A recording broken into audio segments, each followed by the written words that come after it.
जिंदाबाद जिंदाबाद जिंदाबाद। ਕੁਝ ਲੋਕਾਂ ਦਾ ਤਰਕ ਹੈ ਕਿ ਮਜ਼ਦੂਰ ਆਰਥਿਕ ਤੌਰ ਤੇ ਕਮਜ਼ੋਰ ਹੀ ਇੰਨਾ ਕਿ ਉਹ ਹੈਂਡ ਟੂ ਮਾਊਥ ਆ, ਉਹ ਜਿੰਨੇ ਪੈਸੇ ਕਮਾਉਂਦਾ ਉਹਦੇ ਨਾਲ ਢਿੱਡ ਹੀ ਮਸਾਂ ਆਪਣੇ ਪਰਿਵਾਰ ਦਾ ਭਰਦਾ ਹੈ ਤੇ ਇਸ ਕਰਕੇ ਉਹ ਲੰਮਾ ਸਮਾਂ ਸੰਘਰਸ਼ 'ਚ ਜਾ ਕੇ ਨਹੀਂ ਬੈਠ ਸਕਦਾ। ਤੁਹਾਨੂੰ ਕੀ ਕਾਰਨ ਜਿਹੜੇ ਇਹਦੇ ਲੱਗਦੇ ਨੇ? ਕਿਸਾਨੀ ਸੰਘਰਸ਼ ਜਦੋਂ ਸ਼ੁਰੂ ਹੋਇਆ, ਇਹ ਸਿੱਧੇ ਜਿਹੜੇ 3 ਕਾਨੂੰਨ ਲਿਆਂਦੇ ਇਹਨਾਂ ਨੇ ਕਾਰਪੋਰੇਟ ਘਰਾਣਿਆਂ ਨੂੰ ਜ਼ਮੀਨ ਦੇਣ ਦਾ, ਉਹਦੇ ਵਿੱਚ ਲੋਕਾਂ ਤੇ ਸਿੱਧੀ ਸੱਟ ਵੱਜਣ ਕਰਕੇ ਕਿਸਾਨ ਵਰਗ ਜਿਹੜਾ ਹੈ ਉਹ ਜਾਗਰੂਕ ਹੋ ਕੇ ਉੱਥੇ ਬੈਠਾ ਹੈ। ਲੇਕਿਨ ਜਿਹੜੀ ਸ਼ਡਿਊਲਡ ਕਾਸਟ ਜਾਂ ਬੇਜ਼ਮੀਨੇ ਜਿਹੜੇ ਸਾਥੀ ਹੈ, ਜੇ ਮਜ਼ਦੂਰ ਵਰਗ ਜਿਹੜਾ ਹੈ, ਉਹਦੇ ਵਿੱਚ ਪਿੰਡਾਂ ਦੇ ਵਿੱਚ ਰੋਜੀ ਰੋਟੀ ਉਹਨਾਂ ਦੀ ਜਿਹੜਾ ਰੁਜ਼ਗਾਰ ਹੈ ਉਹ ਜ਼ਮੀਨ ਦੇ ਆਧਾਰ 'ਤੇ ਹੈ।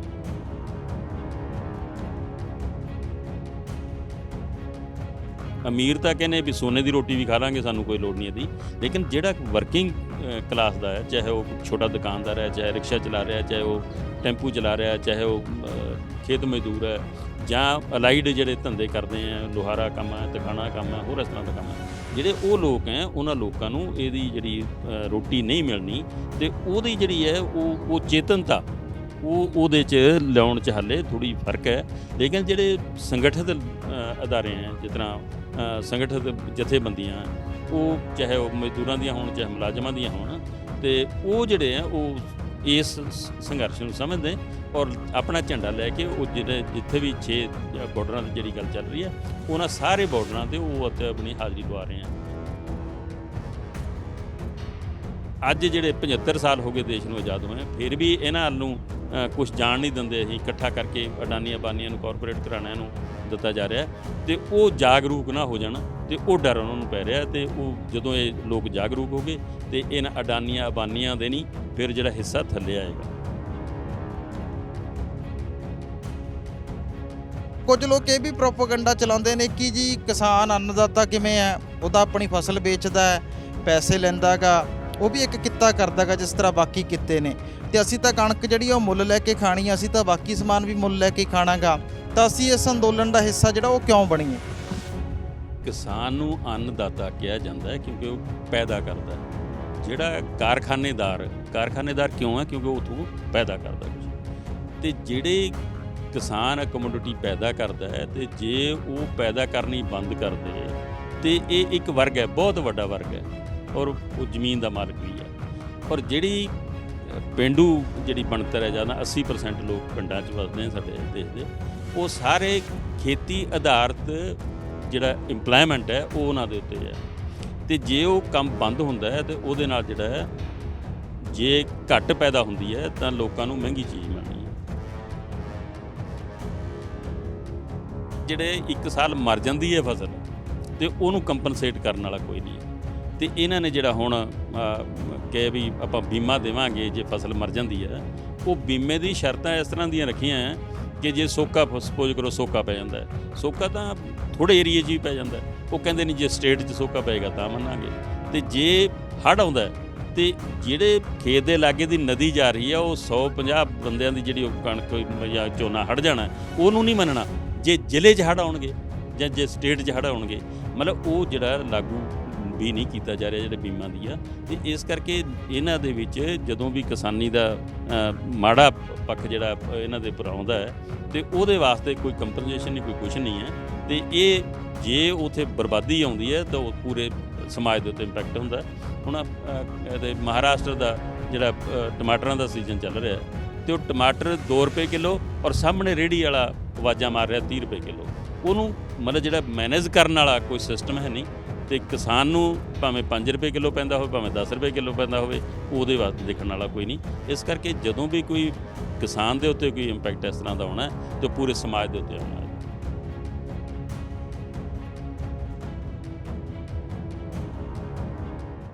ਪੰਜਾਬ ਦੇ ਵਿੱਚ 34-35% ਮਜ਼ਦੂਰਾਂ ਦੀ ਪਾਪੂਲੇਸ਼ਨ ਹੈ।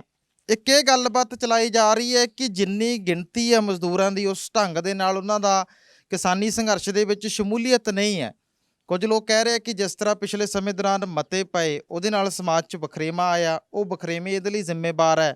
ਕੁਝ ਲੋਕਾਂ ਦਾ ਤਰਕ ਹੈ ਕਿ ਮਜ਼ਦੂਰ ਆਰਥਿਕ ਤੌਰ ਤੇ ਕਮਜ਼ੋਰ ਹੀ ਇੰਨਾ ਕਿ ਉਹ ਹੈਂਡ ਟੂ ਮਾਊਥ ਆ, ਉਹ ਜਿੰਨੇ ਪੈਸੇ ਕਮਾਉਂਦਾ ਉਹਦੇ ਨਾਲ ਢਿੱਡ ਹੀ ਮਸਾਂ ਆਪਣੇ ਪਰਿਵਾਰ ਦਾ ਭਰਦਾ ਹੈ, ਤੇ ਇਸ ਕਰਕੇ ਉਹ ਲੰਮਾ ਸਮਾਂ ਸੰਘਰਸ਼ 'ਚ ਜਾ ਕੇ ਨਹੀਂ ਬੈਠ ਸਕਦਾ। ਤੁਹਾਨੂੰ ਕੀ ਕਾਰਨ ਜਿਹੜੇ ਇਹਦੇ ਲੱਗਦੇ ਨੇ? ਕਿਸਾਨੀ ਸੰਘਰਸ਼ ਜਦੋਂ ਸ਼ੁਰੂ ਹੋਇਆ, ਇਹ ਸਿੱਧੇ ਜਿਹੜੇ 3 ਕਾਨੂੰਨ ਲਿਆਂਦੇ ਇਹਨਾਂ ਨੇ ਕਾਰਪੋਰੇਟ ਘਰਾਣਿਆਂ ਨੂੰ ਜ਼ਮੀਨ ਦੇਣ ਦਾ, ਉਹਦੇ ਵਿੱਚ ਲੋਕਾਂ 'ਤੇ ਸਿੱਧੀ ਸੱਟ ਵੱਜਣ ਕਰਕੇ ਕਿਸਾਨ ਵਰਗ ਜਿਹੜਾ ਹੈ ਉਹ ਜਾਗਰੂਕ ਹੋ ਕੇ ਉੱਥੇ ਬੈਠਾ ਹੈ। ਲੇਕਿਨ ਜਿਹੜੀ ਸ਼ਡਿਊਲਡ ਕਾਸਟ ਜਾਂ ਬੇਜ਼ਮੀਨੇ ਜਿਹੜੇ ਸਾਥੀ ਹੈ, ਜੇ ਮਜ਼ਦੂਰ ਵਰਗ ਜਿਹੜਾ ਹੈ, ਉਹਦੇ ਵਿੱਚ ਪਿੰਡਾਂ ਦੇ ਵਿੱਚ ਰੋਜੀ ਰੋਟੀ ਉਹਨਾਂ ਦੀ ਜਿਹੜਾ ਰੁਜ਼ਗਾਰ ਹੈ ਉਹ ਜ਼ਮੀਨ ਦੇ ਆਧਾਰਿਤ ਹੈ। ਲੇਕਿਨ ਉਹ ਜਿਹੜੀ ਚੇਤਨਤਾ ਹੈ ਉਹ ਉਹਨਾਂ ਦੇ ਵਿੱਚ ਇਸ ਕਰਕੇ ਨਹੀਂ ਗਈ ਕਿ ਇਹ ਲੜਾਈ ਸਿਰਫ ਕਿਸਾਨਾਂ ਦੀ ਹੈ। ਔਰ ਜਿਹੜਾ ਤੀਸਰਾ ਕਾਨੂੰਨ ਹੈ ਉਹ ਕਿਸਾਨਾਂ ਦੇ ਜਿਹੜੀ ਵੰਡ ਦੇ ਹੈਗਾ ਸਪਲਾਈ ਦਾ, ਉਹ ਕਿਸਾਨਾਂ ਨਾਲ ਸੰਬੰਧਿਤ ਹੈ ਹੀ ਨਹੀਂ। ਕਿਸਾਨ ਮਾਰ ਖਾਏਗਾ, ਜ਼ਿਆਦਾ ਨਹੀਂ ਤੇ ਘੱਟ ਦੇ ਉਹਦੀ ਫਸਲ ਚਲ ਜਾਏਗੀ। 10 ਕੁਇੰਟਲ ਪਹਿਲਾਂ ਆਪਣੇ ਘਰ ਨੂੰ ਰੱਖਦਾ, ਫਿਰ 10 ਕੁਇੰਟਲ ਵੇਚਣ ਜਾਂਦਾ ਹੈ। ਜੇ ਪਹਿਲਾਂ ਲੱਖ ਮਿਲਦਾ ਸੀ 50 ਮਿਲ ਜਾਏਗਾ, 40 ਮਿਲ ਜਾਏਗਾ, ਉਹਨੂੰ ਕੋਈ ਜ਼ਿਆਦਾ ਉਹਦੇ 'ਚ ਫਰਕ ਨਹੀਂ ਪੈਂਦਾ। ਲੇਕਿਨ ਜਦੋਂ ਤੀਸਰਾ ਜਿਹੜਾ ਕਾਨੂੰਨ ਹੈ ਵੰਡ ਸਪਲਾਈ ਦਾ ਜਿਹੜਾ ਹੈ, ਉਹ ਜਦੋਂ ਕਾਰਪੋਰੇਟ ਘਰਾਣਿਆਂ ਨੇ ਅਣਥਾ ਬਿਨਾਂ ਕਿਸੇ ਉਹਦੀ ਲਿਮਟ ਤੋਂ ਉਹ ਜਮ੍ਹਾਂ ਕਰ ਲੈਣੀ, ਔਰ ਕੋਈ ਕਾਨੂੰਨ ਨਹੀਂ ਕਿ ਉਹਨੂੰ ਵੇਚਣ ਦਾ ਵੰਡਣ ਦਾ ਅੱਗੇ ਕੋਈ ਹੁਕਮ ਹੋਵੇ, ਉਹ ਨਹੀਂ ਹੈ। ਅਤੇ ਉਦੋਂ ਪੂਰੀ ਦੀ ਪੂਰੀ ਮਾਰ ਉਹ ਤੀਸਰੇ ਕਾਨੂੰਨ ਦੀ ਜਿਹੜੀ ਪੂਰੇ ਸਮਾਜ ਦੇ ਉੱਤੇ, ਅਮੀਰ ਤਾਂ ਕਹਿੰਦੇ ਵੀ ਸੋਨੇ ਦੀ ਰੋਟੀ ਵੀ ਖਾ ਲਾਂਗੇ, ਸਾਨੂੰ ਕੋਈ ਲੋੜ ਨਹੀਂ ਇਹਦੀ।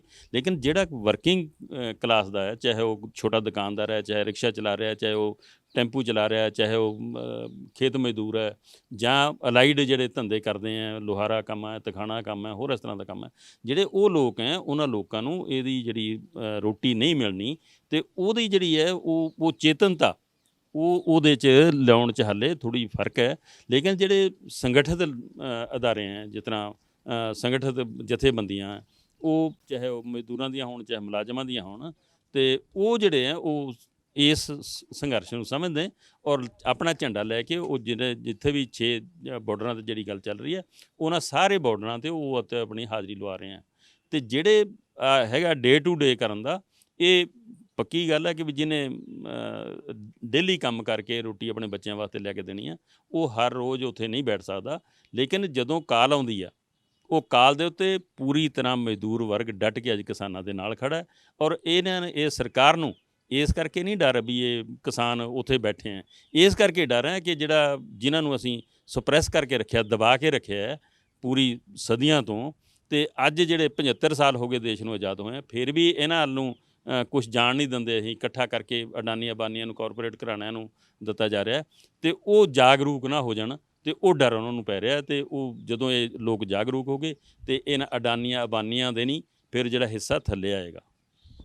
ਐਸੈਂਸ਼ੀਅਲ ਕਮੋਡਿਟੀ ਐਕਟ 1955 ਜਿਹੜਾ ਹੈ, ਉਹਦੇ 'ਚ ਰਸੋਈ ਦੀਆਂ ਜਿਹੜੀਆਂ ਵਸਤਾਂ ਸੀਗੀਆਂ ਉਹਨਾਂ ਨੂੰ ਐਸੈਂਸ਼ੀਅਲ 'ਚੋਂ ਬਾਹਰ ਕਰ ਦਿੱਤਾ ਗਿਆ, ਭੰਡਾਰਨ ਦੀ ਖੁੱਲ੍ਹ ਕੀਤੀ ਗਈ ਹੈ। ਤਾਂ ਸਿੱਧਾ ਇੰਪੈਕਟ ਉਹਦਾ ਪੂਰੀ ਮਾਰਕੀਟ 'ਤੇ ਪੈਣਾ ਗਾ, ਆਮ ਲੋਕਾਂ 'ਤੇ ਪੈਣਾ ਗਾ। ਪਰ ਕੁਝ ਲੋਕ ਇਹ ਵੀ ਪ੍ਰੋਪੇਗੈਂਡਾ ਚਲਾਉਂਦੇ ਨੇ ਕਿ ਜੀ ਕਿਸਾਨ ਅੰਨਦਾਤਾ ਕਿਵੇਂ ਹੈ, ਉਹਦਾ ਆਪਣੀ ਫਸਲ ਵੇਚਦਾ ਹੈ, ਪੈਸੇ ਲੈਂਦਾ ਗਾ, ਉਹ ਵੀ ਇੱਕ ਕਿੱਤਾ ਕਰਦਾ ਗਾ ਜਿਸ ਤਰ੍ਹਾਂ ਬਾਕੀ ਕਿੱਤੇ ਨੇ, ਅਤੇ ਅਸੀਂ ਤਾਂ ਕਣਕ ਜਿਹੜੀ ਉਹ ਮੁੱਲ ਲੈ ਕੇ ਖਾਣੀ ਆ, ਅਸੀਂ ਤਾਂ ਬਾਕੀ ਸਮਾਨ ਵੀ ਮੁੱਲ ਲੈ ਕੇ ਖਾਣਾ ਗਾ। ਤਾਂ ਅਸੀਂ ਇਸ ਅੰਦੋਲਨ ਦਾ ਹਿੱਸਾ ਜਿਹੜਾ ਉਹ ਕਿਉਂ ਬਣੀਏ? ਕਿਸਾਨ ਨੂੰ ਅੰਨਦਾਤਾ ਕਿਹਾ ਜਾਂਦਾ ਹੈ ਕਿਉਂਕਿ ਉਹ ਪੈਦਾ ਕਰਦਾ ਹੈ। ਜਿਹੜਾ ਕਾਰਖਾਨੇਦਾਰ ਕਿਉਂ ਹੈ? ਕਿਉਂਕਿ ਉਹ ਉੱਥੋਂ ਪੈਦਾ ਕਰਦਾ ਕੁਛ। ਅਤੇ ਜਿਹੜੇ ਕਿਸਾਨ ਕਮੋਡਿਟੀ ਪੈਦਾ ਕਰਦਾ ਹੈ, ਅਤੇ ਜੇ ਉਹ ਪੈਦਾ ਕਰਨੀ ਬੰਦ ਕਰ ਦੇ, ਅਤੇ ਇਹ ਇੱਕ ਵਰਗ ਹੈ, ਬਹੁਤ ਵੱਡਾ ਵਰਗ ਹੈ, ਔਰ ਉਹ ਜ਼ਮੀਨ ਦਾ ਮਾਲਕ ਵੀ ਆ। ਔਰ ਜਿਹੜੀ ਪੇਂਡੂ ਜਿਹੜੀ ਬਣਤਰ ਹੈ, ਜ਼ਿਆਦਾ 80% ਲੋਕ ਪਿੰਡਾਂ 'ਚ ਵਸਦੇ ਨੇ ਸਾਡੇ ਦੇਸ਼ ਦੇ, ਉਹ ਸਾਰੇ ਖੇਤੀ ਆਧਾਰਿਤ ਜਿਹੜਾ ਇੰਪਲਾਇਮੈਂਟ ਹੈ ਉਹ ਉਹਨਾਂ ਦੇ ਉੱਤੇ ਆ। ਅਤੇ ਜੇ ਉਹ ਕੰਮ ਬੰਦ ਹੁੰਦਾ ਹੈ, ਅਤੇ ਉਹਦੇ ਨਾਲ ਜਿਹੜਾ ਹੈ, ਜੇ ਘੱਟ ਪੈਦਾ ਹੁੰਦੀ ਹੈ ਤਾਂ ਲੋਕਾਂ ਨੂੰ ਮਹਿੰਗੀ ਚੀਜ਼ ਮਿਲਣੀ ਆ, ਅਤੇ ਜੇ ਜ਼ਿਆਦਾ ਹੁੰਦਾ ਹੈ ਤਾਂ ਉਹਦੇ 'ਚ ਵੀ ਜਿਹੜਾ ਅੱਜ ਜਿਸ ਤਰ੍ਹਾਂ ਸੜ ਕੇ ਪਈ ਸੜ ਰਹੀ ਹੈ, ਲੋਕਾਂ ਨੂੰ ਨਹੀਂ ਦਿੱਤੀ ਜਾਂਦੀ। ਅਤੇ ਜਿਹੜੀ ਅਕਮੋਡਿਟੀ ਘੱਟ ਹੋਣੀ ਹੈ ਜਾਂ ਐਕਸੈਸ ਹੋ ਜਾਣੀ ਹੈ, ਅਤੇ ਇਹਦਾ ਜਿਹੜਾ ਲੋਕਾਂ ਨੂੰ ਲਾਭ ਨਹੀਂ ਦਿੱਤਾ ਜਾ ਰਿਹਾ। ਅਤੇ ਇਹਦੇ ਵਿੱਚ ਜਦੋਂ ਵੀ ਕੋਈ ਇਸ ਤਰ੍ਹਾਂ ਦੀ ਕੋਈ ਗੱਲ ਆਏਗੀ ਕਿ ਅਸੀਂ ਮੁੱਲ ਲੈ ਕੇ ਖਰੀਦ ਕੇ ਖਾਣੀ ਆ, ਲੇਕਿਨ ਅੰਨਦਾਤੇ ਦੇ ਇੱਕ ਹੋਰ ਹੈ ਜਿਹਦੇ 24 ਘੰਟੇ ਉਹਦੇ ਵਿੱਚ ਬੈਠਾ ਹੈ। ਅੱਜ ਪੰਜਾਬ ਦੀ ਖਾਸ ਕਰਕੇ ਔਰ ਆਮ ਤੌਰ 'ਤੇ ਪੂਰੇ ਦੇਸ਼ 'ਚ ਹੀ ਬੜੀ ਕਿਸਾਨੀ ਨਹੀਂ ਰਹੀ, ਛੋਟੀ ਕਿਸਾਨੀ ਹੈ। 1 ਕਿੱਲੇ ਤੋਂ ਲੈ ਕੇ 5 ਕਿੱਲੇ ਤੱਕ ਜਾਂ 10 ਕਿੱਲੇ ਤੱਕ ਮੈਕਸੀਮਮ, ਜਿਹੜੇ ਮੈਜੋਰਟੀ 80% 75% ਜਿਹੜੇ ਲੋਕ ਉਹ ਹੈ, ਅਤੇ ਉਹਨਾਂ ਦਾ ਜਿਹੜੇ 1 ਸਾਲ ਮਰ ਜਾਂਦੀ ਹੈ ਫਸਲ, ਅਤੇ ਉਹਨੂੰ ਕੰਪਨਸੇਟ ਕਰਨ ਵਾਲਾ ਕੋਈ ਨਹੀਂ ਹੈ।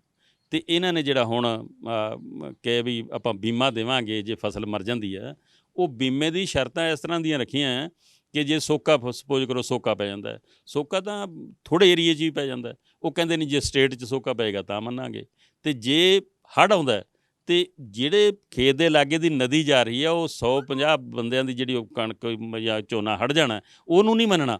ਜੇ ਜ਼ਿਲ੍ਹੇ 'ਚ ਹੜ੍ਹ ਆਉਣਗੇ ਜਾਂ ਜੇ ਸਟੇਟ 'ਚ ਹੜ੍ਹ ਆਉਣਗੇ, ਮਤਲਬ ਉਹ ਜਿਹੜਾ ਲਾਗੂ ਵੀ ਨਹੀਂ ਕੀਤਾ ਜਾ ਰਿਹਾ ਜਿਹੜੇ ਬੀਮਾ ਦੀ ਆ। ਅਤੇ ਇਸ ਕਰਕੇ ਇਹਨਾਂ ਦੇ ਵਿੱਚ ਜਦੋਂ ਵੀ ਕਿਸਾਨੀ ਦਾ ਮਾੜਾ ਪੱਖ ਜਿਹੜਾ ਇਹਨਾਂ ਦੇ ਉੱਪਰ ਆਉਂਦਾ ਹੈ, ਅਤੇ ਉਹਦੇ ਵਾਸਤੇ ਕੋਈ ਕੰਪਨਸੇਸ਼ਨ ਨਹੀਂ, ਕੋਈ ਕੁਛ ਨਹੀਂ ਹੈ। ਅਤੇ ਇਹ ਜੇ ਉੱਥੇ ਬਰਬਾਦੀ ਆਉਂਦੀ ਹੈ ਤਾਂ ਉਹ ਪੂਰੇ ਸਮਾਜ ਦੇ ਉੱਤੇ ਇੰਪੈਕਟ ਹੁੰਦਾ।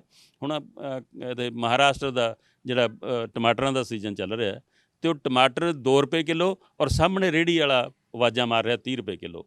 ਉਹਨੂੰ ਮਤਲਬ ਜਿਹੜਾ ਮੈਨੇਜ ਕਰਨ ਵਾਲਾ ਕੋਈ ਸਿਸਟਮ ਹੈ ਨਹੀਂ। ਅਤੇ ਕਿਸਾਨ ਨੂੰ ਭਾਵੇਂ 5 ਰੁਪਏ ਕਿਲੋ ਪੈਂਦਾ ਹੋਵੇ, ਭਾਵੇਂ 10 ਰੁਪਏ ਕਿਲੋ ਪੈਂਦਾ ਹੋਵੇ, ਉਹਦੇ ਵਾਸਤੇ ਦੇਖਣ ਵਾਲਾ ਕੋਈ ਨਹੀਂ। ਇਸ ਕਰਕੇ ਜਦੋਂ ਵੀ ਕੋਈ ਕਿਸਾਨ ਦੇ ਉੱਤੇ ਕੋਈ ਇੰਪੈਕਟ ਇਸ ਤਰ੍ਹਾਂ ਦਾ ਆਉਣਾ, ਤਾਂ ਪੂਰੇ ਸਮਾਜ ਦੇ ਉੱਤੇ ਆਉਣਾ ਇਹਦਾ। ਸੋ ਦੇਖੋ, ਗੱਲ ਕੀਤੀ ਇਹਨਾਂ ਨੇ ਮਹਾਰਾਸ਼ਟਰ ਦੇ ਟਮਾਟਰ ਦੀ, ਜਾਂ ਆਪਾਂ ਸੇਬ ਵਾਲੇ ਫਾਰਮਰਸ ਦੀ ਗੱਲ ਕਰੀਏ ਕਿ ਉਹਨਾਂ ਦਾ ਭਾਅ ਵੀ 17-18 ਰੁਪਏ ਘਟਾ ਦਿੱਤਾ ਗਿਆ ਹੈ। ਪਰ ਹਰਿਆਣਾ ਦੇ ਵਿੱਚ ਜੋ ਹੋਇਆ, ਜੋ ਲਾਠੀ ਚਾਰਜ ਹੋਇਆ, ਕਿਉਂਕਿ ਲਾਠੀ ਚਾਰਜ ਹੁੰਦੇ ਨੇ ਕਿਸਾਨੀ ਅੰਦੋਲਨ ਤੇ ਜਾਂ ਕਿਸੇ ਵੀ ਸੰਘਰਸ਼ੀਲ ਅਖਾੜਿਆਂ ਦੇ ਵਿੱਚ ਪਹਿਲਾਂ ਵੀ ਲਾਠੀ ਚਾਰਜ ਹੁੰਦੇ ਨੇ, ਪਰ ਉਹਦਾ ਵੀ ਕੋਈ ਕਾਇਦਾ ਹੁੰਦਾ ਗਾ ਕਿ ਲੱਕ ਤੋਂ ਹੇਠਾਂ ਮਾਰਿਆ ਜਾਵੇ, ਜੋ ਉਹਨਾਂ ਅੰਗਾਂ ਤੇ ਲਾਠੀ ਚਾਰਜ ਮਾਰਿਆ ਜਾਵੇ ਜਿੱਥੇ ਟੁੱਟ ਭੱਜ ਜਿਹੜੀ ਉਹ ਨਾ ਹੋਵੇ। ਪਰ ਜਿਸ ਤਰ੍ਹਾਂ ਇੱਕ ਸਿਵਲ ਅਧਿਕਾਰੀ ਦੀ ਬਿਆਨਬਾਜ਼ੀ ਸਾਹਮਣੇ ਆਈ ਹੈ, ਤੇ ਜਿਸ ਤਰ੍ਹਾਂ ਕਿਸਾਨਾਂ ਦੇ ਸਿਰ ਤੇ ਲਾਠੀਆਂ ਮਾਰੀਆਂ ਗਈਆਂ।